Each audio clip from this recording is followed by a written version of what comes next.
IQ people being found disproportionately in the top institutions and geographically close together. The job market is also increasingly IQ focused, as low IQ jobs are replaced by automation, and the best jobs have apparently become more selective of high IQ candidates. IQ is also apparently a very good predictor of job performance. These high IQ people, economically and geographically segregated from the rest of society, are increasingly partnering with each other, and since we're assuming IQ is largely genetic, are producing high IQ offspring. Society is thus stratifying itself into some sort of intelligence-based caste system.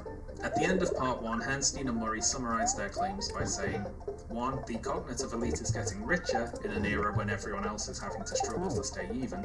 2. The cognitive elite is increasingly segregated physically from everyone else in both the workplace and the neighbourhood.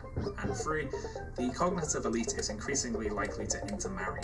Part 2 of the bell curve is titled Cognitive Classes and Social Behaviour, and here Herrnstein and Murray make the case that intelligence is tied to behaviour and predictably determines various things, such as the likelihood of being poor, a criminal, a high school dropout, unemployed, an unwed mother, on welfare, and so on. In order to argue this, Herrnstein and Murray first introduced the source of their data, which is the Armed Forces Qualifying Test, or AFQT. This test was taken as part of the 1979 National Longitudinal Survey of Youth. The subjects of this survey were aged 14 to 22 and were administered the Armed Forces Qualifying Test in 1980.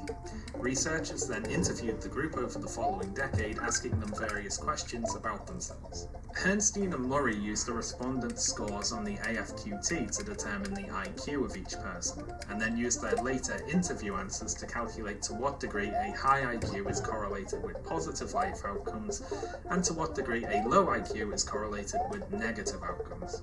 Throughout the rest of this section of the bell curve, Herrnstein and Murray go further than simply arguing for the correlation between low IQ and those negative life outcomes. They make the case that maybe I just need to be further left score correlates with the more strong